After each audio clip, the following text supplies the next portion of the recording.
میکنه که بچه من قایل نمیشه ما در جنگم. من مادری بی بچه خاکی دهنم نه، من مادری بی بچه خونی دهنم نه، من مادری بی بچه خونین کفنم نه، من مادری از خونی پسر خون چکنم نه. زنگ زد چجور مختل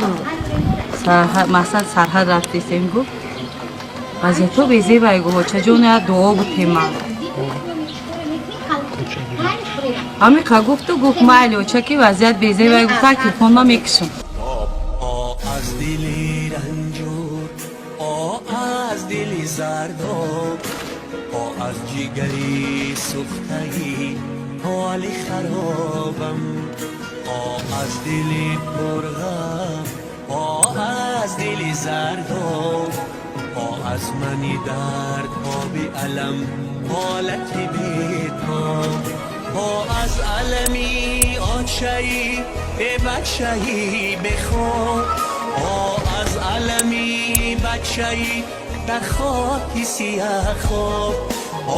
از علمی آنچهی به بچهی بخواب از علمی بچهی در خاکی سیاه خواب بچه خوب بود ایرسی اومد پشوکای اکش پوشید همه خیلی پشوکی وینی ای گودکیش حواس دوش بچه ما که وینی برام داداش اگو که وینی ده بخون ما وینی ده بسپور مگو وینی ده دوست میدونم گفتم بچه خط بلنده وینی ده میدونم این ده دیل بوده؟ چی؟ حواسای دوش درد و دیلش خراکرش چی دیگه میگویی در دیلش نمیگویی که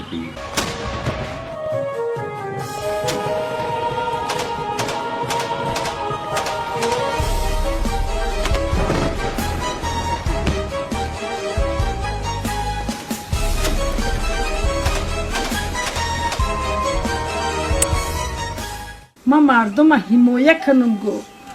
چی ما با مقصدش رسید مردم حمایه کرد در وطنش خدمت کرد با او روشید مردش هم با او روشید زندش هم با او روشید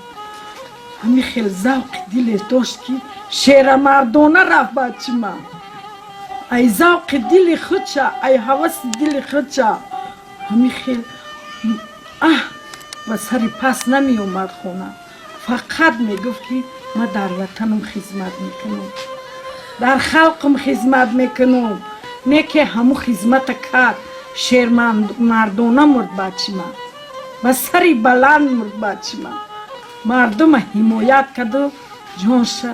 سپای وطن کرد در حفظی ادب بچه‌ای بیچاره ما کشتن در حفظی وطن بچه‌ای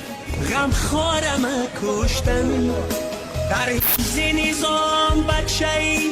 گلکار ما کشتن در حفظی امان بچه‌ای آمار ما کشتن لعنت به همه تیر و کمان آهی بچم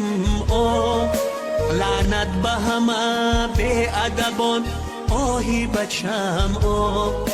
لعنت به همه فتنه‌گران آهی بچم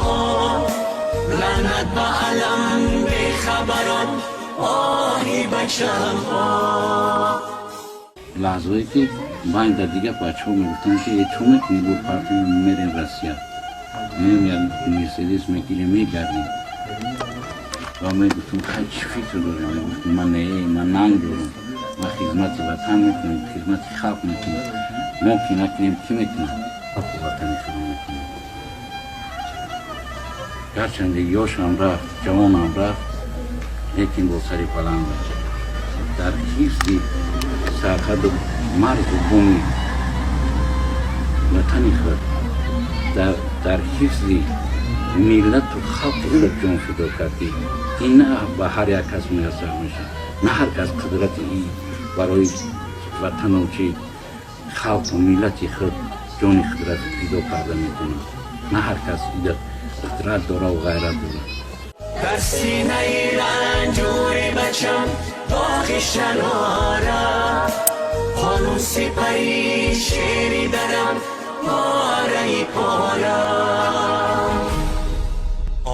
از دلی رنجور از جگری سوختگی حال خرابم از دل پرغم از دل زردم از منی درد به علم حالت بیتم از علمی آچهی به بچهی بخواب از علمی بچهی در خاکی سیاه خواب از علمی آچهی به بچهی بخواب از علمی بچهی در خاکی سیاه خواب. پسری من محمد جان در جهنده جوانم بود مسئولیتی و دوش خود افتیده که همچون سرحدبان دیده و دانسته میدانست که ممکن است یک لحظه یا لحظه دیگر وی مرد تهدید کند لیکن وی برای وطن برای خلق خود برای فرزندانی در وطن زندگی میکرده که برای مادران برای پدران میگفت من میرم من خود جان خود را سپر میکنم و خلق خود را نگهبان میشم